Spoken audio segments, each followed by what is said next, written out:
അപ്പം ഇതിന് സഹായിക്കുന്ന ഒരു തിയററ്റിക്കൽ ഫ്രെയിം നിങ്ങളെ പരിചയപ്പെടുത്തുന്നു. ആ പരിചയപ്പെടുത്തുന്ന അത് മറ്റാരുമല്ല, വിദ്യാഭ്യാസ മേഖലയിലെ ഏറ്റവും പ്രഗത്ഭനായ ഒരു സൈക്കോളജിസ്റ്റ്, ഹൊവാർഡ് ഗാർണർ എന്ന് പറയുന്ന ആളാണ്. അദ്ദേഹം ഹാർവാർഡ് യൂണിവേഴ്സിറ്റിയിലെ ഒരു ഒരു എഡ്യൂക്കേഷനിസ്റ്റ് ആയിരുന്നു. അദ്ദേഹം ഒരു സൈക്കോളജിസ്റ്റ് ആയിരുന്നു. അദ്ദേഹത്തിന്റെ തിയറിയുടെ പേരാണ് മൾട്ടിപ്പിൾ ഇന്റലിജൻസ് എന്ന് പറയുന്നത്. ഈ മൾട്ടിപ്പിൾ കേൾക്കുന്നില്ല, ബഹുമുഖ, ഒന്നിലധികം ഇന്റലിജൻസുകൾ നമ്മളിലുണ്ട്. നമ്മളൊരു കുട്ടിയെ ഇന്റലിജന്റ് ആണെന്ന് പറയുന്നത് അവന് മാത്തമാറ്റിക്സിൽ മാർക്കുള്ളപ്പോൾ, ഫിസിക്സിൽ മാർക്കുള്ളപ്പം, സയൻസ് വിഷയങ്ങളിൽ മാർക്കുള്ളപ്പോൾ മാത്രമാണ്. എന്നാൽ അതല്ല, അതിനപ്പുറം ഒരു കുട്ടിയുടെ അതിനെക്കുറിച്ച് വിശദമായിട്ട് അനീഷ് മോഹൻ സാർ നിങ്ങൾ സംസാരിക്കും. അപ്പൊ നമുക്ക് ഹൊവാർഡ് ഗാർണറുടെ തിയറിയെ മുൻനിർത്തിയുള്ള കുറച്ച് കാര്യങ്ങൾ, തിയററ്റിക്കൽ ഫ്രെയിമിനെ കുറിച്ചുള്ള ഒന്ന് മനസ്സിലാക്കി നമുക്ക് ഈ തിയറി എന്താണെന്ന് നമുക്കൊന്ന് വിശദമായിട്ട് നോക്കാം. മൾട്ടിപ്പിൾ ഇന്റലിജൻസ് ടെസ്റ്റ് എന്താണെന്നും അതിൽ എന്താണ് ഈ മൾട്ടിപ്പിൾ ഇന്റലിജൻസ് എന്നും നമുക്കൊന്ന് മനസ്സിലാക്കാം. നമ്മുടെ ഗ്രൂപ്പിലും കുറെ പേര് അത് ചോദ്യം ചോദിച്ചിരുന്നു. കേൾക്കാലോ. ഇനി പറയാൻ പോകുന്ന ശ്രദ്ധിച്ച് കേട്ടോണം. സ്ക്രീൻഷോട്ട് എടുക്കേണ്ടത് സ്ക്രീൻഷോട്ട് എടുക്കുകയോ എഴുതുകയോ ചെയ്യണം. ഹൊവാർഡ് ഗാർണറിന്റെ ബേസ് ചെയ്ത് ശരിക്കും 9 മൾട്ടിപ്പിൾ ഇന്റലിജൻസസ് പറയാറുണ്ട്. ചിലവർ അത് 7 ആയിട്ട് പറയും, ചിലർ 8 ആയിട്ട് പറയും. കാരണം കമ്പൈൻ ചെയ്യുന്നതാണ്. ആ 9 ആയിട്ട് തന്നെ ഞാൻ അങ്ങ് പറയണം. കാരണം പെട്ടെന്ന് ആൾക്കാർക്ക് മനസ്സിലാക്കാൻ 9 ആയിട്ട് പറയുന്നതാണ്. അതുകൊണ്ടാണ് അങ്ങനെ പറയുന്നത്. ഇതിനെ സ്ക്രീൻഷോട്ട് എടുക്കേണ്ട സ്ക്രീൻഷോട്ട് വേഗം എടുത്തു. എന്നിട്ട് ആ സ്ക്രീനിൽ ഒന്ന് നോക്കിയിട്ട് ഒന്ന് വായിച്ചോണം. എന്റെ ഒപ്പം ഒന്ന് വായിച്ചോണം. ഒന്നാമത്തെ ലോജിക്കൽ നോക്കി വായിച്ചേ, ലോജിക്കൽ. 2 വെർബൽ ലിംഗ്വിസ്റ്റിക്, വായിച്ചു നോക്കേ. 3 spatial. 4 music. 5 bodily and kinesthetic, bodily or kinesthetic or kinesthetic. Next one, interpersonal. 6th one, interpersonal. 7th one, intrapersonal. 8th one, naturalist. 9th one, existential. Okay, വായിച്ചല്ലോ. ഈ നമ്മളെല്ലാവരും ഇവിടെ ഇരിക്കുന്ന എല്ലാവരിലും ഇതിന്റെ അകത്ത് ചില കോമ്പിനേഷൻസ് ഉണ്ട്. ആ കോമ്പിനേഷൻസിലെ ഏറ്റവും ആപ്റ്റ് ഏതാണോ അതനുസരിച്ച് വേണം നിങ്ങൾ കരിയർ സെലക്ട് ചെയ്യാൻ. ഫോർ എക്സാമ്പിൾ, ഞാൻ ഉദാഹരണം പറയുവാണേ. ഹന്നയുടെ മൾട്ടിപ്പിൾ ഇന്റലിജൻസ് ടെസ്റ്റ് എടുത്താൽ ഈ പറയുന്ന ലോജിക്കൽ മാത്തമാറ്റിക്കൽ അറിയാലോ, കണക്കാണ് മെയിൻ, കണക്ക്. ഈ ലോജിക്കൽ മാത്തമാറ്റിക്കലിന്റെ സ്കോർ ഒരു 90 എബോവ് ആണെങ്കിൽ ധൈര്യമായിട്ട് എൻട്രൻസ് എഴുതിക്കും. എഞ്ചിനീയറിംഗിന്റെ നമുക്ക് കിട്ടാൻ സാധ്യത കൂടുതലാണ്. കാരണം മാത്സ് എബിലിറ്റി അന്നയ്ക്ക് വളരെ കൂടുതലാണ്. അന്നയുടെ സ്കോർ 75 താഴെയാണെങ്കിൽ എഴുതാൻ പോകണ്ട, പാടായിരിക്കും. നമുക്ക് പറഞ്ഞിട്ടുള്ള പണി അതല്ല. ഒരു ബേസിക് ഐഡിയ ആണ്. ഡെപ്ത് ആയിട്ട് സാറ് പറഞ്ഞു തരും, ടെസ്റ്റ് ചെയ്യുമ്പോൾ പറഞ്ഞു തരും. ഒരു ബേസിക് ഐഡിയ കിട്ടും. ഈ പറഞ്ഞത് തംസപ്പ് വെച്ചേ, ഈ പറഞ്ഞത് മനസ്സിലായെന്നുള്ളൊരു തംസപ്പ് വെച്ചേ. Yes, fine. അപ്പൊ നമുക്ക് ഓരോന്നും ഇട്ട് പെട്ടെന്ന് എക്സ്പ്ലെയിൻ ചെയ്യുവാണേ. First one, logical mathematical intelligence. വേണ്ട ഒരു എഴുതി എടുക്കുക, അല്ലാത്തൊരു സ്ക്രീൻഷോട്ട് എടുക്കുക. ഇവർക്ക് റീസണിങ് സ്കില്ല് ഭയങ്കരമായിരിക്കും. ആ ബ്ലൂ കളറുള്ള ഭാഗം മാത്രം ഞാൻ പറയുന്നത്. റീസണിങ് സ്കില്ല്, റെക്കഗ്നൈസിങ് പാറ്റേൺസ് തിരിച്ചറിയാൻ നല്ല കഴിവായിരിക്കും. ലോജിക്കലി അനലൈസിങ് പ്രോബ്ലംസ്, ഇത് തിരിച്ചറിയാൻ നല്ല കഴിവുണ്ടാകും. ഇവർ നമ്പർ കൊണ്ടും റിലേഷൻഷിപ്പ്, നമ്പർ, പാറ്റേൺ ഇവർ പുലികളായിരിക്കും. ഈ PSC UPSC ടെസ്റ്റുകളിൽ നോക്കിയാൽ ഇത്തരത്തിലുള്ള കുറെ ക്വസ്റ്റ്യൻസ് ഉണ്ട്. റീസണിങ് ക്വസ്റ്റ്യൻസ്, ബന്ധം കണ്ടുപിടിക്കുക. കണ്ടുണ്ട് PSCക്കൊക്കെ ചില ബന്ധങ്ങളുണ്ട്. ഭിത്തിയെ കാണിക്കുന്ന ആളെ നോക്കി രാമു രാജപ്പനോട് പറഞ്ഞു, ഇത് എന്റെ അച്ഛന്റെ ചേട്ടന്റെ ബന്ധുവിന്റെ അളിയനാണ്, അങ്ങനെയാണ് ഞാൻ ഈ പുള്ളിയുടെ ബന്ധം എന്താണ് എന്നൊക്കെ പറഞ്ഞുകൊണ്ടുള്ള കുറെ സാധനങ്ങളില്ല. റിലേഷൻഷിപ്പാ. ചില പാറ്റേൺ ഇല്ലേ, ഒരേ പാറ്റേൺ മാറി വരും. വാട്ട് നെക്സ്റ്റ്, അടുത്ത 2 പാറ്റേൺ എന്താണെന്ന് കണ്ടുപിടിക്കുക. അതുപോലെ റീസണിങ്ങുമായിട്ട് ബന്ധപ്പെട്ട ക്വസ്റ്റ്യൻസ്. ഇങ്ങനത്തിലുള്ള സംഭവങ്ങളുള്ള ആൾക്കാർക്ക്, അത് നല്ല ബ്രില്യൻ്റ് ആയിട്ട് ആൾക്കാർക്ക് ലോജിക്കൽ മാത്തമാറ്റിക്കൽ ഇന്റലിജൻസ് ഹയർ ആയിരിക്കും. ചില കുട്ടികളുണ്ട്, ഈ സുഡോക്കോ എന്നൊരു ഗെയിം ഇല്ലേ, സുഡോക്കോ, റുബിക്സ് ക്യൂബ്, ചെസ് ഒക്കെ ഇല്ലേ, ഇതൊക്കെ പെട്ടെന്ന് സോൾവ് ചെയ്യുന്ന കുട്ടികൾക്ക് പൊതുവെ ഇത് വളരെ ഹയർ ആയിരിക്കും. അവർക്ക് വണ്ടിയുടെ സ്പീഡ് കണ്ടുപിടിക്കുക, ഹസ്തദാനം കണ്ടുപിടിക്കുക, അങ്ങനെയുള്ള മാത്തമാറ്റിക്കൽ റീസണിങ് സ്കില്ല് വളരെ കൂടുതൽ. നമ്മുടെ കൂട്ടത്തിലുള്ള ഗ്രീഷ്മ എന്നൊരു ടീച്ചറുണ്ട്, ഗ്രീഷ്മ അശോകൻ, കേരളത്തിലെ തന്നെ ഏറ്റവും മികച്ച മാത്സ് ടീച്ചറാണ്. ടീച്ചർ പുലിയെ കാര്യത്തിൽ ഇങ്ങനത്തെ കുസൃതി ചോദ്യങ്ങളൊക്കെ മാത്സുമായിട്ട് ബന്ധപ്പെട്ട് പടപടാന്ന് ചോദിക്കും. ടീച്ചറിന്റെ ബ്രെയിൻ അങ്ങനെ ഭയങ്കര ഷാർപ്പാണ്. അവർക്ക് പ്രോബ്ലം സോൾവിംഗ് സ്കില്ല് ഹയർ ആയിരിക്കും. ക്രിട്ടിക്കൽ തിങ്കിങ്, നമ്മുടെ ലൈഫ് സ്കിൽസിലെ പ്രധാനപ്പെട്ട സംഭവം. ക്രിട്ടിക്കൽ തിങ്കിങ് ഭയങ്കര ഹയർ ആയിരിക്കും. ഇവർക്കുള്ള പൊട്ടൻഷ്യൽ കരിയർ ചോയ്സ് ആണ്. ഒന്ന് നോക്കിക്കേ, വായിച്ചേ. Scientist, engineer, mathematician, computer scientist, economist, statistician, accountant, auditor തുടങ്ങിയുള്ള ആ കാണുന്ന സംഭവം, ഈവൻ ഡോക്ടർ, സർജൻ ഒക്കെ ലോജിക്കൽ മാത്തമാറ്റിക്കൽ വേണം. ലോജിക്കൽ. വീണ്ടും പറയുന്നു, ഈ പറഞ്ഞ ലിസ്റ്റിലേക്ക് പഠിക്കാനാണ് ആഗ്രഹമെങ്കിൽ നിങ്ങളുടെ ഈ ഒരു ടെസ്റ്റിന്റെ സ്കോർ 75ന്റെ മുകളിലായിരിക്കണം. ഇപ്പോഴത്തെ ഒരു കോമ്പറ്റീറ്റീവ് വേൾഡിൽ, AI റോബോട്ടിക്സ് വേൾഡിൽ ഒരു 90 എബോവെങ്കിലൊക്കെ ആകുമ്പോഴേ നിങ്ങൾ അതിനകത്തൊരു ബ്രില്യൻ, എക്സലന്റ് എന്നൊക്കെ നമുക്ക് പറയാൻ പറ്റും. അങ്ങനെയുള്ളവർക്കാണ് ആ പണി. ഇപ്പൊ ലോജിക്കൽ മാത്തമാറ്റിക്കലിന്റെ സ്കോർ ഒക്കെ ഒരു 75 താഴെയാണെങ്കിൽ ദയവ് ചെയ്ത് എൻട്രൻസ് എഴുതാൻ പോകണ്ട, അല്ലെ സാറേ? എഴുതിയിട്ട് കാര്യമില്ല. എഴുതിയിട്ട് അവർക്ക് പിടിച്ചു നിൽക്കാൻ പറ്റില്ല. അടുത്ത പറയട്ടെ, ready? Number 2, linguistic and verbal. Linguistic verbal intelligence. ഭാഷ കൈകാര്യം ചെയ്യാൻ കഴിവുള്ളവർ, നന്നായി ഭാഷ കൈകാര്യം ചെയ്യാൻ കഴിവുള്ള, use words well both when writing and speaking. കഥകൾ എഴുതാൻ, മെമ്മറൈസ് ചെയ്യാൻ, വായിക്കുവാൻ, ആർട്ടിക്കുലേറ്റ് ചെയ്യുവാൻ, കഥകൾ ഉണ്ടാക്കി പറയുവാൻ, സ്റ്റോറി ടെല്ലിംഗ്, നല്ല പല ഭാഷകൾ. നമ്മുടെ ശശി തരൂരൊക്കെ ഇല്ലേ, അവരുടെയൊക്കെ ഇതാണ് മേഖല. അവർക്ക് പല ഭാഷകൾ കൈകാര്യം ചെയ്യാൻ പറ്റും, അമ്മാനാടാൻ പറ്റും. എന്റെ മകൻ, അവനിപ്പോൾ 5 വയസ്സുള്ള, അവന്റെ ടെസ്റ്റ് ഞാൻ എടുത്തിട്ടുണ്ട്, അവന് വേറൊരു രീതി ടെസ്റ്റ് എടുത്തിട്ടുണ്ട്. എന്റെ മകന്റെ ഇന്ത്യയിൽ ഏറ്റവും കൂടുതൽ ഇതിലാണ്. അവൻ നന്നായിട്ട് കഥ പറയും. എന്നാൽ കഥകൾ നമ്മൾ ചിന്തിക്കാത്ത ലെവലിലും കഥ മാറ്റി മാറ്റി പറയും. അവന്റെ ആർട്ടിക്കുലേഷൻ സ്കിൽ ഭയങ്കര, അവന്റെ ഇതാണ്, ഈ ബ്രെയിൻ ആണ്, ഈ ഇന്റലിജൻസ് ആണ് അവന്റെ ഏറ്റവും കൂടുതൽ ഇന്റലിജൻസ്. മാത്സ് അല്ല, എനിക്ക് മാത്സുവാ, പക്ഷെ എന്റെ മകന് ഇതുവാ. വ്യത്യാസം മനസ്സിലായോ? ഞാനും വൈഫും മാത്സാ, ഞങ്ങൾ രണ്ടുപേരും ലോജിക്കില്ല. പക്ഷെ എന്റെ മകൻ വന്നിരിക്കുന്നത് ഇതാ വന്നിരിക്കുന്നത്, ലിംഗ്വിസ്റ്റിക്കാ ഞങ്ങളുടെ മകൻ. ഓക്കെ, സോ ഇവരുടെ സാധ്യത ഏതാ? Writer, editor, journalist, poet, novelist, speech writer, translator, teacher, lawyer, ഇതൊക്കെ ഭാഷ കൈകാര്യം ചെയ്യുന്നവർ. ക്ലിയർ ആണോ? ശരിക്കും ഇതിന്റെ സ്കോർ ഉള്ളവരേ ഉള്ളൂ. വിദേശ ഭാഷകളൊക്കെ ഇല്ല. നമ്മൾ ജർമ്മനൊക്കെ എഴുതാൻ പോകൂല്ലേ, A1 A2 B1 B2 ഒക്കെ ഇല്ലേ, ഈ സ്കോർ ഹയർ ഉള്ളവർ പോയി എഴുതിയാൽ മതി. വെറുതെ കോച്ചിങ്ങിന്റെ പൈസ കളയല്ലേ. ഇതൊക്കെ ഇമ്പ്രൂവ് ചെയ്യാൻ പറ്റുമോ? കുറെയൊക്കെ ഇമ്പ്രൂവ് ചെയ്യാനുള്ള ഓപ്ഷൻസ് ഉണ്ട് കേട്ടോ. പക്ഷെ കുറച്ച് ഗ്രോത്ത് എത്തിയ ശേഷം അത് പാടായിരിക്കും. ചെറുപ്പത്തിലാണെങ്കിൽ ഇമ്പ്രൂവ് ചെയ്യായിരുന്നു കുറെയൊക്കെ. Third one, visual spatial. ഇവര് പുലികളെ കേട്ടോ. ഇവർക്ക് ഇനി ഇവരുടെ ലോകമാണെന്ന് ഞാൻ പറയും. Visual spatial, visual and spatial എന്താണെന്നറിയോ? ഇവർക്ക് സംഭവങ്ങൾ ഇങ്ങനെ വിഷ്വലൈസ് ചെയ്യാൻ ഭയങ്കര കഴിവാണ്. 3D ആയിട്ട് വിഷ്വലൈസ് ചെയ്യും. 3D ആയിട്ട് കാര്യങ്ങൾ ഇങ്ങനെ നമ്മൾ പറയുമ്പോൾ പെട്ടെന്ന് അവർ ഇമേജസ് ആയിട്ട്, ചിത്രങ്ങളായിട്ട് കാണും. ചിലരെ നമ്മൾ വിളിക്കത്തില്ല, ഇവൻ എപ്പോഴും സ്വപ്നലോകത്താ. ചിലപ്പോൾ അവർ വിഷ്വലാ, അവരിങ്ങനെ വിഷ്വലൈസ് ചെയ്യും. സ്വപ്നങ്ങൾ കാണാൻ ഭയങ്കര മിടുക്കരാ. ഇങ്ങനെയുള്ളവർക്ക് ഫോട്ടോഗ്രാഫി, വീഡിയോഗ്രാഫി, എഡിറ്റിങ്, സംവിധാനം, ഇതിനൊക്കെ ഭയങ്കര ആർക്കിടെക്റ്റ് ആകുക, വരയ്ക്കുക, ബോട്ടിൽ ആർട്ടൊക്കെ ചെയ്തില്ല, ബോട്ടിൽ ആർട്ട്, ഡ്രോയിങ്. നമ്മുടെ ക്രിസ്മസിന് അച്ഛാ ഒരു സാധനം മേടിക്കേണ്ട, കളർ പേപ്പർ ഇങ്ങനെ കൊണ്ടുവന്നാൽ മതി, ഞാൻ ഉണ്ടാക്കിക്കോളാം. ഇവർ വിഷ്വൽ സ്പേഷ്യലാ. കാരണം അവർക്കത് സ്വയം ചെയ്തെടുക്കാൻ ഭയങ്കര കഴിവാണ്. അവർക്കെല്ലാം ഇങ്ങനെ വിഷ്വലൈസ് ചെയ്യും. ഇത് കാണാൻ ഭയങ്കര കഴിവാണ്, മനസ്സിലാക്കാൻ കഴിവാണ്. സിനിമാറ്റോഗ്രാഫി, നമ്മൾ സിനിമയിലെ ക്യാമറമാൻ ആകത്തില്ല, സിനിമാറ്റോഗ്രാഫി, എഡിറ്റിങ്, സംവിധായകൻ, ഇതൊക്കെ ഇവരാ.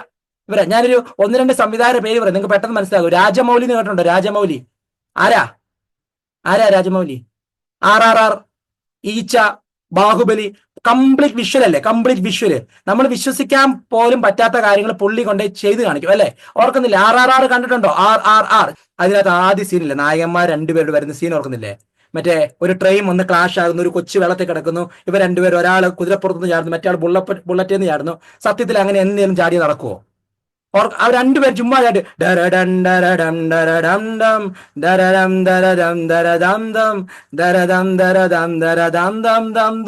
ഓർക്കുന്നില്ലേ അവസാനം?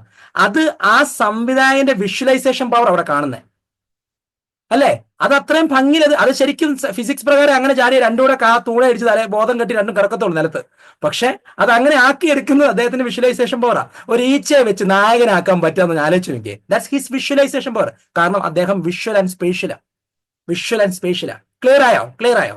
സോ ഇതുള്ള പിള്ളേർ ഇവിടെ ഉണ്ട്, എനിക്കറിയാം. നല്ല കിടുക്കനായിട്ട് ഫോട്ടോ എടുക്കുന്ന, മൊബൈൽ ഫോണെ പോലും DSLR-നെക്കാളും ഭംഗിയായിട്ട് ഫോട്ടോ എടുക്കുന്ന, വരയ്ക്കുന്ന, ഡെസ്കേലൊക്കെ ഉണ്ടല്ലോ.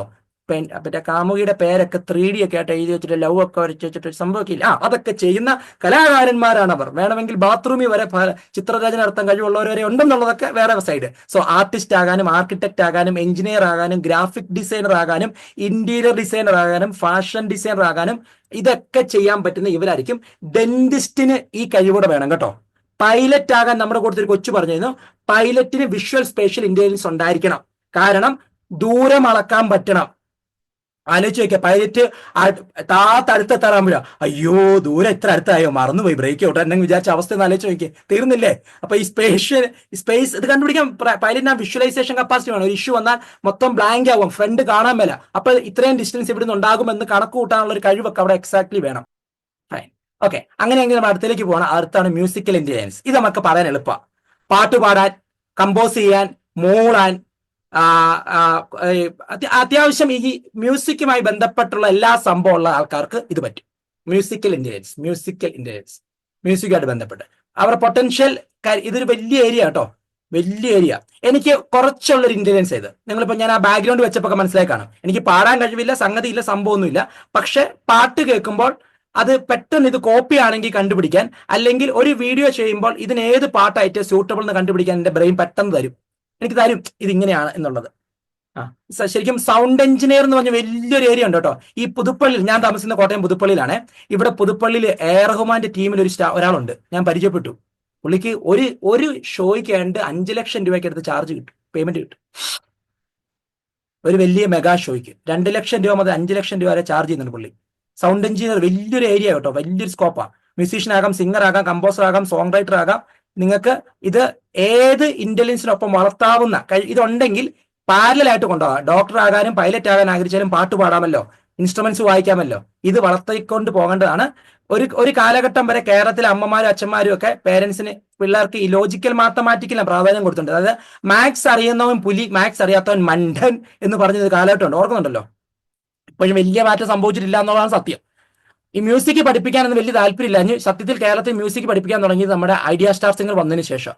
പാട്ടുപാടാത്ത കൊച്ചിനെ കൊണ്ട് അമ്മ കഴുത്തെ പിടിച്ച് ഞെക്കി പിടിച്ചിട്ട് പാടടി പോയി ഫ്ലാറ്റ് അടിച്ചോണ്ട് പാടി എന്നൊക്കെ പറഞ്ഞ് പഠിപ്പിക്കാൻ തുടങ്ങിയിട്ടുണ്ട്. അത് അത്രയെങ്കിലും മാറ്റം ഉണ്ടായാലും വലിയ സന്തോഷം. Next, bodily and kinaesthetic. ഇവർക്കുണ്ടല്ലോ, ഇവരുടെ ശരീരം ബോഡിലി കിനസ്തെറ്റിക് മസിലാന്ന് വിചാരിക്കരുത് കേട്ടോ.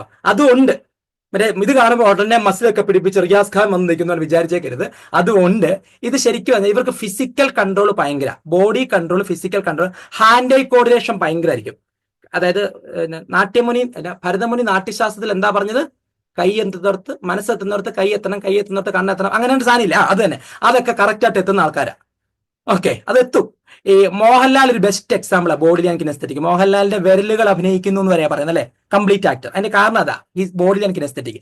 നിങ്ങളുടെ കൂട്ടത്തില് ഞാൻ പറയാം, ഈ ചില പിള്ളേരുണ്ട് അടങ്ങിയിരിക്കൂല. ആ ഹൈപ്പർ ആക്ടിവിറ്റി മാത്രമല്ല, ഇവരിങ്ങനെ ചാടി കയറും. മറ്റേ സ്റ്റെയർ കേസിന്റെ മണ്ടേന്ന് കയറിയിട്ട് ആ സാധനത്തിൽ ഇങ്ങനെ ഊർന്ന് വരത്തില്ല, പിന്നെ ചാടി ഭിത്തിയെ തൊഴിക്കുക. ഇവര് നടന്നു പോകത്തില്ല. ഇപ്പം അമ്മ പറയാം കട വരെ പോകാൻ പറഞ്ഞാൽ ഉടനെ അമ്മ പറയാൻ കയറി പോയേക്കാന്ന് പറഞ്ഞാൽ അങ്ങനെ ഓടിച്ചു പോയി. ഇവരെപ്പോഴും ശരീരം കൊണ്ട് ഇങ്ങനെ ഭയങ്കര വൈബായിട്ട് നടക്കുന്ന ആൾക്കാരാണ്. ഇവർക്ക് ഫ്ലെക്സിബിലിറ്റി ഉണ്ടാകും. ഇവർക്ക് ചിലപ്പോൾ അഭിനയിക്കാൻ നല്ല കഴിവ് കാണും. വീട്ടിൽ മാത്രമല്ല, സ്റ്റേജിലും അഭിനയിച്ചോളും. ഓക്കെ, പിന്നെ ഇവർക്ക് മിമിക്രി ചെയ്യാൻ കഴിവുണ്ടാകും, പാടാൻ കഴിവ്, മ്യൂസിക് സെൻസും ഇതുകൂടെ ഉണ്ടെങ്കിൽ നല്ലതാ. ഈ മ്യൂസിക് സെൻസ് ഇതുകൂടെ ഉള്ളതാണ് ഞാൻ പറഞ്ഞുതരാം. റിമി ടോമിക്ക് മ്യൂസിക്കൽ ഇന്റലിജൻസ് ഉണ്ട്. എന്തുകൊണ്ട്? ബോഡി ആൻഡ് കിനസ്തെറ്റിക് ഉണ്ട്. അതുകൊണ്ടാണ് KS ചിത്രയും റിമി ടോമിയും, ഞാൻ സീരിയസ് ആയിട്ട് ചോദ്യം ചോദിക്കുവാണേ, സത്യസന്ധ ആൻസർ പറയണം. ഇവിടെ സീനിയേഴ്സ് ഉണ്ട്, ജൂനിയേഴ്സ് ഉണ്ട്. നിങ്ങളുടെ നാട്ടില് KS ചിത്ര വരുന്നു, റിമി ടോമി വരുന്നു, ആള് കൂടുന്ന എപ്പോഴാ? ടൈപ്പ് ചെയ്യും. KS ചിത്ര വരുന്നു, റിമി ടോമി വരുന്നു, ആള് കൂടുന്ന എപ്പോഴാ? റിമി ടോമിയാണ് ആറെന്ന് ടൈപ്പ് ചെയ്യുക, KS ചിത്ര ആണെങ്കിൽ K എന്ന് ടൈപ്പ് ചെയ്യുക. റിമി അമൃത റിമി ഒരു KS ചിത്ര പോലും ഇല്ല. പ്രായമുള്ള ആൾക്കാരൊക്കെ പറയുന്നുണ്ട് പ്രിയ KS ചിത്ര, ബാക്കി ചെറുപ്പക്കാരെല്ലാം റിമി ടോമിയാണ്. ഓക്കെ, കാരണം എന്താണെന്നറിയോ? ഈ KS ചിത്ര ഉണ്ടല്ലോ, ഇന്ത്യയിലെ ടോപ്പ് 10 സിംഗേഴ്സിൽ ഒരാളാണ്. ഇന്ത്യയിലെ റഹ്മാൻ ഒരാൾക്ക് വേണ്ടി കാത്തിരുന്ന് പാടിച്ചിട്ടുണ്ടെങ്കിൽ അത് KS ചിത്രയ്ക്ക് വേണ്ടിയിട്ടാ.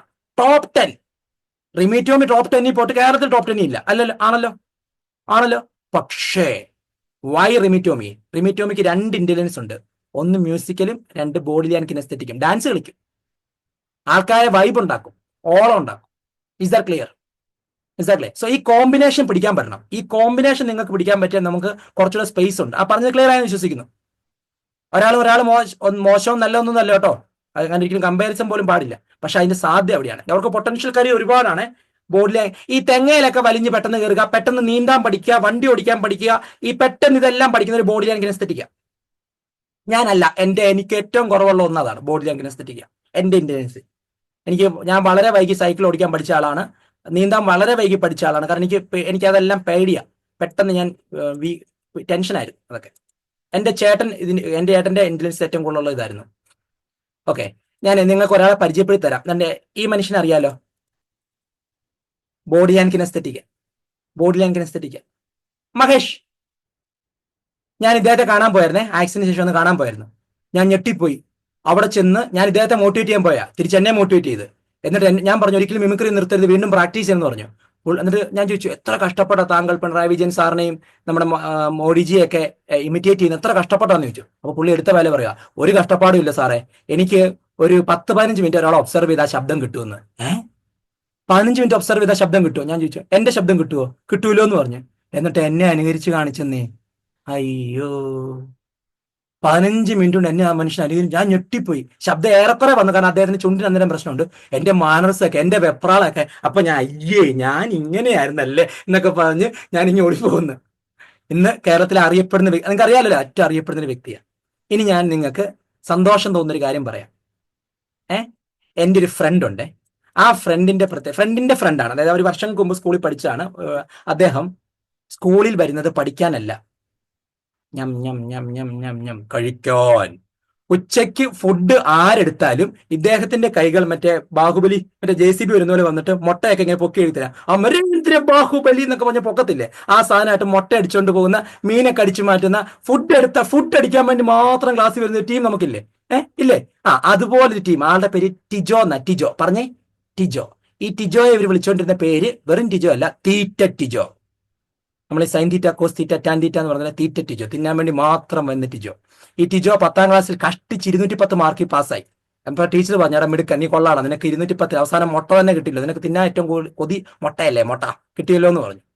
ഈ ടിജോ 10ഒക്കെ പഠിച്ച് പുറത്തിറങ്ങി ഒരു കാറ്ററിംഗ് സർവീസ് തുടങ്ങി. പുള്ളിയുടെ കഴിവെന്നുള്ളത് ഈ ബോഡി കിനസ്തെറ്റിക്ക, പാചകമാണ് പുള്ളിക്ക് ഏറ്റവും കൂടുതൽ ഉള്ള സ്കില്ല്. പുള്ളിക്ക് അതിലും മിടുക്കരാണ്. ഒരു ചെറിയ കാറ്ററിംഗ് സർവീസ് തുടങ്ങിയിട്ടുണ്ട്. നിങ്ങൾ ഗൂഗിളിൽ പോയി സെർച്ച് ചെയ്താൽ അദ്ദേഹത്തിന്റെ കമ്പനിയുടെ പേര് കിട്ടും. ടേസ്റ്റ് ഫസ്റ്റ് എന്നാണ്. എന്താണ് പറ?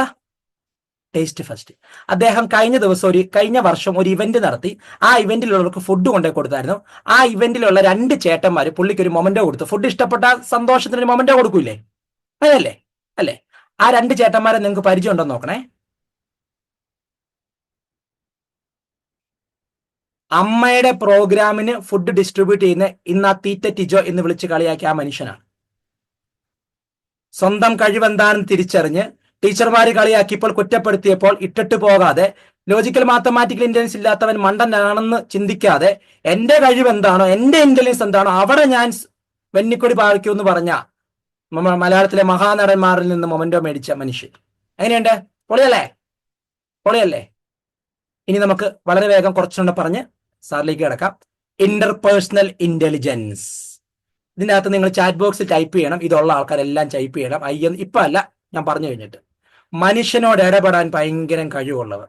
ആൾക്കാരോട് മിണ്ടിയില്ലെങ്കിൽ ശരിയാവില്ല. എനിക്ക് മിണ്ടണം, എനിക്ക് ആൾക്കാരെ വേണം. വണ്ടിയെ കയറി കഴിഞ്ഞാൽ ആ കമ്പാർട്ട്മെന്റിൽ, ട്രെയിനിലാണ് കയറുന്ന ആ കമ്പാർട്ട്മെന്റ് മുഴുവൻ പരിചയപ്പെട്ടിട്ടേ പോരത്തുള്ളൂ. ചിലരുണ്ട് ഫോൺ കുത്തിക്കൊണ്ടിരിക്കുക, ആരോടും മിണ്ടൂല. അവരല്ലത്. ആൾക്കാരോട് മിണ്ടുന്നവര്. ഭക്ഷണം തന്നെത്താൻ കഴിക്കൂല, അയൽവക്കങ്ങൾക്ക് കൊടുത്തിട്ടേ കഴിക്കത്തുള്ളൂ. ഒരു മുട്ടായി കിട്ടി എല്ലാവർക്കും വീതിച്ചു കൊടുക്കുന്നവര്. എല്ലാവരോടും സ്നേഹമുള്ള, ആൾക്കാരുമായിട്ട് ഇടപെടാൻ ഭയങ്കര കഴിവുള്ള, മറ്റുള്ളവരുടെ സങ്കടങ്ങളിൽ കൂടെ നിൽക്കുന്ന, മനുഷ്യനുമായി എത്രമാത്രം ഇടപെടാൻ കഴിവുള്ളവരാണ് ഇന്റർപേഴ്സണൽ ഇന്റലിജൻസ് ഉള്ളവർ. ഈ കൂടുതലുള്ളവരെല്ലാം ചാറ്റ് ബോക്സിൽ എന്ന് ടൈപ്പ് ചെയ്ത് ഇവർക്ക് നല്ല നോൺ വെർബൽ കമ്മ്യൂണിക്കേഷനാണ്. ഇപ്പൊ ഹന്ന, ഇവിടെ ഇരിക്കുന്ന അന്നമോൾ എനിക്ക് വർഷങ്ങളായിട്ട് അറിയാം. ഇപ്പിക്കായിരുന്ന പ്രായം മുതൽ എനിക്കറിയാം. അന്ന ഇതിന്റെ ഉസ്താദാണ്. നമ്മളിങ്ങനെ പിടിച്ചങ്ങ് സ്നേഹിക്കും. അനീഷേട്ടോ എന്ന് പറഞ്ഞ് ഇങ്ങനെ പുറകെ നടക്കും. ആ കൊച്ചിന്റെ കഴിവ് അതാ. ഒരു മനുഷ്യനെ സ്നേഹിക്കാൻ അത് നന്നായിട്ട് അറിയാം. അങ്ങനെയുള്ളവർ വേണം നേഴ്സ് ആവാൻ, നേഴ്സ്, ഡോക്ടർ ആവാൻ. ഡോക്ടർ ലോജിക്കൽ മാത്തമാറ്റിക്കലും ഇതുകൂടെ ഉള്ളവർക്ക് ഡോക്ടർ ആയാൽ മനുഷ്യനെ സ്നേഹിക്കുന്ന, മനുഷ്യപ്പെട്ടുള്ള ഡോക്ടർ ആകാൻ പറ്റും. Is that clear? ഇങ്ങനെയുള്ളവരെ ടീച്ചർ ആകാവൂ. ഇങ്ങനെ അല്ലാത്തൊക്കെ ടീച്ചർ ആകുമ്പോൾ നമ്മളവിടെ പോയിട്ട് പ്രാകും. ദൈവമേ, ഇതിനെയൊക്കെ ആരാണ് പിടിച്ച് ടീച്ചർ ആക്കിയത്? കൗൺസിലർ ആകാൻ, സോഷ്യൽ വർക്കർ ആകാൻ, സെയിൽസ് പേഴ്സൺ ആകാൻ, പൊളിറ്റീഷ്യൻസ് ആകാൻ, മാനേജർ ആകാൻ, CEO ആകാൻ, സംരംഭകരാകാൻ ഇത് വേണം. ക്ലിയർ ആണോ? നെക്സ്റ്റ് പറയട്ടെ. ഇൻട്രാപേഴ്സണൽ. ഇതിനെയാണ് നമ്മൾ ബുദ്ധി എന്ന് വിളിക്കുന്ന സാധനം. അവനൊരു ബുജിയ എന്ന് പറയത്തില്ലേ? ഡിയ ഒരു ബുജിയോ കേട്ടോ, സ്പെക്സ് ഒക്കെ വെച്ചിരിക്കുന്നതാണ് ബുജി. ആസാജോൺ ഒരു ബുജിയോ കേട്ടോ എന്ന് പറയത്തില്ലേ? ഇവർ ഭയങ്കര ഓറിയന്റഡ് ആണ്, ഡിസിപ്ലിൻഡ് ആണ്, സിസ്റ്റമാറ്റിക് ആണ്. ഇവർക്ക് എല്ലാം അറിയാം. അതുകൊണ്ട് ഇവർക്ക് സിവിൽ സർവീസ് പറ്റും. ഇവർ പരീക്ഷയൊക്കെ വരുന്നതിന് മുമ്പ് തന്നെ, ഇനി പരീക്ഷയ്ക്ക് 30 ദിവസം, ഒരു ദിവസം 6 ചാപ്റ്റർ പഠിക്കാനുണ്ട്, ഒരു ദിവസം 5 ചാപ്റ്റർ കൊണ്ട്, ഒരു ദിവസം കൊണ്ട് 5 ദിവസം കൊണ്ട് ഒരു ചാപ്റ്റർ. അങ്ങനെയാണെങ്കിൽ ഇങ്ങനെ ഡിവൈഡ് ചെയ്യും. രാവിലെ എപ്പോഴും എപ്പോൾ ഉറങ്ങണം, എന്നെ ചെയ്യണം, എന്നിട്ട് എഴുതിയൊക്കെ വെക്കും ഈ കലണ്ടറിലൊക്കെ. ഇനി 10 ദിവസം, 9 ദിവസം എന്നൊക്കെ പറഞ്ഞു. അതിന് ആൾക്കാരാണ് intrapersonal. Civil service entrepreneur, writer, philosopher, psychologist, therapist, councillor ഒക്കെ ആകാൻ പറ്റുന്നത് ഇവർക്കായിരിക്കും. ക്ലിയർ ആണോ? ഇൻട്രാപേഴ്സണലും ലോജിക്കൽ മാത്തമാറ്റിക്കലും സ്പേഷ്യലും ഉള്ളവർക്ക് ഡോക്ടർ ആകാം. ഇന്റർപേഴ്സണൽ ഉണ്ടെങ്കിൽ നാട്ടുകാർക്കൂടെ ഗുണം ചെയ്യും. ഇനിയുള്ള ഒരെണ്ണം നാച്ചുറലിസ്റ്റിക്. രണ്ടെണ്ണമാണ് നാച്ചുറലിസ്റ്റിക്. അതായത് പ്രകൃതിയോടും മൃഗങ്ങളോടും അഗാധമായ സ്നേഹമുള്ളവർ. ഇവർ പക്ഷികളെയും മൃഗങ്ങളെയൊക്കെ ഭയങ്കരമായിട്ട് സ്നേഹിക്കും. നമ്മുടെ കൂടുതലുള്ള ശ്രീദേവി ചേച്ചി അറിയാം. ശ്രീദേവി നമ്മുടെ ആദ്യം പരിചയപ്പെട്ടില്ലേ? ഈ ശ്രീദേവി ചേച്ചിയൊക്കെ ഈ നാച്ചുറലിസ്റ്റിക്കിന്റെ ഉസ്താദുക്കളാണ്. ഇവരോടൊപ്പം ഞാൻ ക്ലാസ് എടുക്കാൻ പോകും. ഞാൻ സമയത്ത് ക്ലാസ്സിൽ ചെന്നിട്ടില്ല. ഈ ശ്രീദേവി ചേച്ചി അതിന്റെ മോളോടൊപ്പം ക്ലാസ് എടുക്കാൻ പോയി ക്ലാസ്സിൽ ചെല്ലത്തില്ല. കാരണം പോകുന്ന വഴിയിൽ ഒരു പട്ടിക്കുട്ടി ദാഹിച്ചു കിടക്കുവാണെന്ന് വിചാരിച്ചു. ഇവര് വണ്ടി നിർത്തി എന്റെ വാട്ടർ ബോട്ടിൽ എടുത്ത് അവിടെയുള്ള ചിരട്ടയ്ക്കകത്തുകൊണ്ട് പട്ടിക്ക് വെള്ളം കൊടുത്തിട്ട് കയറി വരത്തുള്ളൂ. അങ്ങനെയാണ്. കാരണം അവർക്ക് മൃഗങ്ങളെ ഭയങ്കര സ്നേഹ. മേലാതങ്ങാൻ ഒരു പട്ടിക്കുട്ടി വഴി കിടന്നു, അയ്യോ വയ്യാത്തൊരു പട്ടിക്കുട്ടി വീട്ടിൽ കൊണ്ടുപോകാന്ന് പറഞ്ഞ് കഴിഞ്ഞ ദിവസം പട്ടിക്കുട്ടിയെ പോയി പിടിക്കാൻ പോയി ആ പട്ടിക്കുട്ടി കടിക്കാൻ വന്നിട്ട് ഓടി രക്ഷോടി വരും. ഇതൊക്കെ നാച്ചുറലിസ്റ്റിക്, പ്രകൃതി സ്നേഹികളാണ്. നല്ല കാര്യം കേട്ടോ. നല്ല പ്രകൃതിയോടും പക്ഷി ഇതിലൂടെയൊക്കെ ഭയങ്കര ഇഷ്ടമുള്ളവരാണ് ഈ നാച്ചുറലിസ്റ്റിക്. ശരിക്കും വെറ്റിനറി ഡോക്ടർ ആകേണ്ടത് ഇവരല്ലേ? പറഞ്ഞേ. തലയാട്ടെ അല്ലേ? നമ്മുടെ നാട്ടിൽ വെറ്റിനറി ഡോക്ടർ ആകുന്നത് ആരാ? MBBS അഡ്മിഷൻ കിട്ടാത്തവര്, മനുഷ്യപ്പറ്റി പോലും ഇല്ലാത്ത കുറെ ആളുകളാണ് മൃഗങ്ങളെ ചികിത്സിക്കാൻ പോകുന്നത്. ചില വെറ്റിനറി ഡോക്ടർമാരെ കണ്ടുണ്ടോ? കാണ്ടാമൃഗത്തെ നോക്കുന്ന പോലല്ലേ? അറ്റസ്റ്റ് ചെയ്യാൻ വേണ്ടി അങ്ങ് ചെന്ന് നോക്കിയാൽ കളിച്ചു വരുന്നതാണ്. കാരണം അവർക്ക് ആ ഡോക്ടർ ആകാൻ പറ്റാത്തതിന്റെ കേട് ഇവിടെ തീർക്കുക. ഞാൻ പറയുന്നു, നിങ്ങൾക്ക് മൃഗങ്ങളോട് സ്നേഹമുണ്ടെങ്കിൽ നിങ്ങൾ വെറ്റിനറി ഡോക്ടർ ആകാൻ പറ്റിയില്ലെങ്കിൽ നമുക്ക് വേറെ ഓപ്ഷൻ ഉണ്ട്. ആതുര സേവനമാണ് നിങ്ങളുടെ പർപ്പസ് എങ്കിൽ purpose is more important than goals. ആ പർപ്പസ് ഫോക്കസ് ചെയ്യും. ബയോളജിസ്റ്റ്, ബോട്ടാനിസ്റ്റ്, സുവോളജിസ്റ്റ്, എക്കോളജിസ്റ്റ് ഒക്കെ ആകുന്നത് ഇവരായിരിക്കണം. ക്ലിയർ. അതിന്റെ ഫൈനൽ വൺ പെട്ടെന്ന് പറയാൻ പറ്റും. എക്സിസ്റ്റൻഷ്യൽ എന്ന് പറയും. അതായത് സ്പിരിച്വൽ. എക്സിസ്റ്റൻഷ്യൽ പറഞ്ഞാൽ നമ്മുടെ മാത്യു കടമല സാറൊക്കെ എക്സിസ്റ്റൻഷ്യൽ, ഇങ്ങനെ സ്പിരിച്വാലിറ്റി, അല്പം ഫിലോസഫി, തിയോളജി ഒക്കെ പറയാൻ സാറിന് ഭയങ്കര ഇഷ്ടം. സാറിന്റെ അടുത്ത് ഞാൻ പോയിരിക്കുമ്പോൾ ചിലപ്പോൾ സാർ കുറച്ച് ഫിലോസഫി ഒക്കെ പറയും. അപ്പൊ ഞാനിങ്ങനെ ആ ഗുരുക്കമായ ഞാൻ ആലോചിക്കും, ദൈവം ഇതെന്ത് സംഭവമായി പറയുന്നത്, എനിക്ക് മനസ്സിലാവണമെങ്കിൽ ഞാൻ 2 ജന്മം കൂടി ഇരിക്കണല്ലോ എന്നൊക്കെ ചിന്തിക്കും. ഈ ധ്യാനഗുരു ആകുന്നവര്, പള്ളിയിലച്ചന്മാരാകുന്നവര്, സ്പിരിച്വൽ ലീഡേഴ്സ് ആകുന്ന അങ്ങനത്തെ ആൾക്കാർക്കൊക്കെ പറ്റിയതാണ് എക്സിസ്റ്റൻഷ്യൽ. ചില ആൾക്കാരില്ലേ അല്പം കിളി പോയ പോലൊക്കെ, ഞാൻ എന്നെ തേടിയുള്ള യാത്രയായി ഇതാ ഇറങ്ങുകയായി, നന്ദി ആരോട് ഞാൻ ചൊല്ലേണ്ടെന്നൊക്കെ പറഞ്ഞ സൈക്കോളജിസ്റ്റ്, ആ ലെവലിൽ ചിന്തിക്കുന്ന ആൾക്കാരൊക്കെയാണ് എക്സിസ്റ്റൻഷ്യൽ.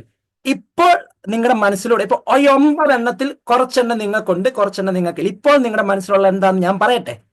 ഇതിനകത്ത് ഏതാണ്ടൊക്കെ എനിക്കുണ്ട് സാറേ, ഏതാണ്ടൊന്നും ഇല്ല, അതെന്താണെന്ന് അങ്ങ് തെളിയുന്നില്ല. ഇതല്ല ഇപ്പോഴത്തെ അവസ്ഥ. ഓർണോ? അത് തെളിയിക്കാൻ വേണ്ടിയിട്ടാണ് ഡോക്ടർ ഐസക് തോമസ് സാർ വരുന്നത്. അത് നിങ്ങൾക്ക് ഇൻഡിവിജ്വലി ചെക്ക് ചെയ്യുമ്പോൾ തെളിയും. നേരത്തെ കാലഘട്ടത്തിൽ സദ്യ വിളമ്പിയാൽ മതിയായിരുന്നു. 50 കുട്ടികൾക്ക് ഒരേ സദ്യ, ഇഷ്ടമുണ്ടെങ്കിലും ഇല്ലെങ്കിലും കാലിനും ഓളനും മറ്റേ അവിയലും ഒക്കെ വിളമ്പിയിടും. ഇനി സദ്യ മാറി, ബൊഫേ സിസ്റ്റം. അന്നയ്ക്ക് ഇഷ്ടമുള്ളതല്ല ദിയക്ക് ഇഷ്ടം, ദിയക്ക് ഇഷ്ടമുള്ളതല്ല ശുഭയ്ക്ക് ഇഷ്ടം, ശുഭയ്ക്ക് ഇഷ്ടമുള്ളതല്ല പ്രദീപിന് ഇഷ്ടം. അത് മാറിക്കൊണ്ടേയിരിക്കും. അത് കൃത്യമായി അസസ് ചെയ്യുമ്പോഴാണ് കൃത്യമായ കരിയർ കണ്ടെത്താൻ പറ്റുന്നത്. നിങ്ങൾ കൃത്യമായ കരിയർ കണ്ടെത്തിയില്ലെങ്കിൽ ഈ ലോകത്തോട് 2 തെറ്റുകൾ ചെയ്യുന്നുണ്ട്. 1, നിങ്ങൾ എത്തേണ്ടടുത്ത് നിങ്ങൾ എത്തുന്നില്ല. 2, മറ്റൊരാൾ ഇരിക്കേണ്ട സീറ്റിൽ നിങ്ങൾ പോയി തെറ്റായി കയറിയിരിക്കും. അവരുടെ അവസരം കൂടെ ഇല്ലാതാക്കി മാറ്റും. എങ്കിൽ എങ്ങനെയാണ് ഈ മൾട്ടിപ്പിൾ ഇന്റലിജൻസ് ടെസ്റ്റ് ചെയ്യുന്നതെന്ന് ഐസക് തോമസ് സാർ നിങ്ങൾക്ക് ഭംഗിയായിട്ട് പറഞ്ഞു തരും. പല വ്യക്തികളും സൈക്കോമെട്രിക് ടെസ്റ്റ് ചെയ്യുന്നത് കമ്പ്യൂട്ടറൈസ്ഡ് ആണെങ്കിൽ, ഈ വ്യക്തി ചെയ്യുന്നത് മാനുവൽ ആയിട്ടാണ്, ഒരു പ്രാർത്ഥനയോടെ കൂടെയാണ്. നിങ്ങളുടെ അഭിരുചി എന്താണ്, നിങ്ങളുടെ പേഴ്സണാലിറ്റി എന്തായിരിക്കും, ഇതിനെല്ലാം കൂടെ ഒന്ന് അസസ് ചെയ്യാൻ ഉപകരിക്കുന്ന ഒരു അസസ്മെന്റ് ടൂളാണ് ആദ്യം ഞാൻ ഇൻട്രൊഡ്യൂസ് ചെയ്യുന്നത്. ഒരു 35 സ്റ്റേറ്റ്മെന്റുകൾ അടങ്ങുന്ന സ്റ്റേറ്റ്മെന്റുകളാണ് നമ്മുടെ ജീവിതവുമായി ബന്ധപ്പെട്ട, നമ്മുടെ വ്യക്തിത്വമായിട്ട്, നിങ്ങളുടെ പേഴ്സണാലിറ്റി, നിങ്ങളുടെ ആറ്റിറ്റ്യൂഡ്, നിങ്ങളുടെ ഇൻട്രസ്റ്റിനെ മുൻനിർത്തിയുള്ള 35 സ്റ്റേറ്റ്മെന്റുകളാണ്. അതിനെ നിങ്ങൾ റേറ്റ് ചെയ്ത് എനിക്ക് തരുന്നു. അതിനെക്കുറിച്ചൊക്കെ നിങ്ങളോട് കൃത്യമായിട്ട് ഇൻഡിവിജ്വലി വന്നാൽ മാത്രം, കോമൺ ആയിട്ട് ഞാനങ്ങനെ പറഞ്ഞു കഴിഞ്ഞാൽ അത് എല്ലാവർക്കും ആപ്ലിക്കബിൾ ആവുന്നില്ല. അതുകൊണ്ട് കൃത്യമായിട്ട് ഇൻഡിവിജ്വലി അസസ് ചെയ്യുന്ന ഒരു പാറ്റേൺ ആണ് പൊതുവെ ഞാൻ ചെയ്യുന്നത്. ഞാനിങ്ങനെ 100 കണക്കിന് കുട്ടികളെ അസസ് ചെയ്തിരിക്കുന്ന ഒരു ഫയലാണ് ഇത്. ഞാനിപ്പോ ന്യൂസിലൻഡിൽ ഇരുന്ന് ചെയ്തിട്ടുള്ള, ഓൺലൈനിൽ ചെയ്തിട്ടുള്ള ഫയലാണ് നിങ്ങളുടെ ജസ്റ്റ് കാണിക്കുന്നത്. ട്രെൻഡിന് അനുസരിച്ചും എന്നാൽ ടാലന്റിന് മുൻതൂക്കം കൊടുത്ത് നിങ്ങൾക്ക് എന്താണോ വേണ്ടത് അത് കൃത്യമായിട്ട് ഡിസൈൻ ചെയ്ത് ഒരു A4 സൈസ് പേപ്പറിൽ നിങ്ങളുടെ റിപ്പോർട്ട് ആക്കി തരും. നിങ്ങൾക്ക് ഇതൊക്കെ കൃത്യമായി അസസ് ചെയ്ത് ഈ അസസ്മെന്റിന് ശേഷം 8 കാര്യങ്ങളൂടെ ഞാൻ അതിനകത്ത് അസസ് ചെയ്യുന്നുണ്ട്. ഈ 35 സ്റ്റേറ്റ്മെന്റ് കൂടാതെ, അതായത് നിങ്ങളുടെ കരിയർ അംബീഷൻ എന്താണ്, നിങ്ങൾ ആരായി തീരണം ഈ പർപ്പസിനെ കണ്ടെത്താൻ വേണ്ടിയിട്ട്. അതേപോലെ തന്നെ മക്കളെ, നിങ്ങളുടെ കരിയർ ഡിസിഷൻ പല കുട്ടികളോടും ചോദിക്കുകയാണ്, ക്ലാസ്സിൽ ചെന്നിട്ട് ചോദിക്കുകയാണ്, അല്ലെങ്കിൽ നിങ്ങളോട് ഇപ്പം ഞാൻ ചോദിക്കാം, നിങ്ങളുടെ വാട്ട് ഈസ് യുവർ അംബീഷൻ, ചാടിക്കരി പറയും, എഞ്ചിനീയർ ആണോ ഡോക്ടർ ആണോ അങ്ങനെയൊക്കെ. അതല്ല ambition. Why you want to become a doctor, why you want to become a civil service officer, why, ആ വൈയിലേക്ക് എത്തിക്കാൻ പറ്റുന്നതാണ്. എന്ത് നേടണം ഈ ജീവിതം കൊണ്ട്, അത് നിങ്ങളെ അങ്ങനെ ചിന്തിപ്പിക്കുന്നത്. ഞാൻ എൻ്റെ PhDക്ക് കണ്ടെത്തിയ 1500 കുട്ടികളിൽ നടത്തിയ പഠനത്തിൽ 1300 പേർക്കും കുറവുള്ള ഒരു കാര്യം ഈ 8 കാര്യങ്ങളുടെ കുറവാണ്. ആ 8 കാര്യങ്ങളിൽ ഒന്ന് ഈ കരിയർ അംബീഷൻ, കരിയർ ഡിസിഷൻ, ആരായി തീരണം എന്നുള്ളത്, കരിയർ പ്ലാൻ, ഏത് കോഴ്സ് എടുക്കണം, ഏത് കോളേജിൽ പഠിക്കണം, ഏത് രീതി എൻട്രൻസ്, ഏത് രീതിയിൽ എൻട്രി, ആരാണ് നിങ്ങളുടെ കരിയർ മെന്റർ, കൃത്യമായി ഗൈഡ് ചെയ്യുന്ന, പ്രോപ്പറായിട്ട് നിങ്ങൾക്ക് എന്ത് ചെയ്യണം, ഏത് രീതിയിലോട്ട് നീങ്ങണമെന്ന് പറഞ്ഞു തരാൻ ഒരു വിദഗ്ധൻ നിങ്ങൾ കൂടെയുണ്ടോ, ആ മേഖലയുമായി ബന്ധപ്പെട്ട ഒരാളുണ്ടോ, ഇല്ലെങ്കിൽ അങ്ങനെ ഉണ്ടാവണം. അതുകൂടാതെ SWOT അനാലിസിസ് എന്ന് പറയും. നിങ്ങളുടെ സ്ട്രെങ്ത് എവിടെയാണ്, നിങ്ങളുടെ വീക്ക്നെസ് എവിടെയാണ്, നിങ്ങളുടെ ഓപ്പർച്യൂണിറ്റീസ് എന്തൊക്കെയാണ് എന്ന് വെച്ചാൽ ഭാവിയിൽ കിട്ടേണ്ടതല്ല, അറ്റ് പ്രസന്റിൽ നിങ്ങളുടെ സൗഭാഗ്യങ്ങൾ എന്തൊക്കെയാണ്, അതേപോലെ തന്നെ നിങ്ങളുടെ threats, what are the challenges that you are facing right now.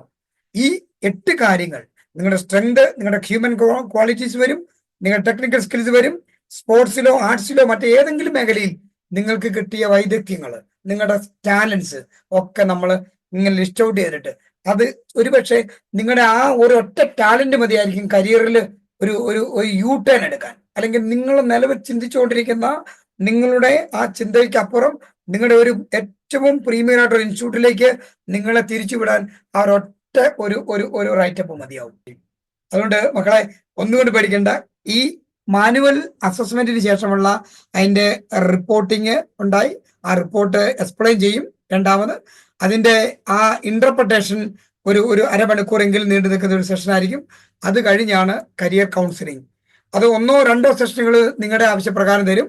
അപ്പം ഈ ഈ 3 ഫേസ്, ആദ്യം ടൂൾ ഇൻട്രൊഡ്യൂസ് ചെയ്യുന്നു, അതിന്റെ അസസ്മെന്റ് നിങ്ങൾ ചെയ്ത് എനിക്ക് തിരിച്ചു തരുന്നു, അതിന്റെ ഇന്റർപ്രിട്ടേഷന്റെ സെഷൻ, പിന്നീട് കരിയർ കൗൺസിലിംഗ്. ഈ 3 ഫേസിലുള്ള അസസ്മെന്റ് ആണ് ഞങ്ങൾ ചെയ്യുന്നത്.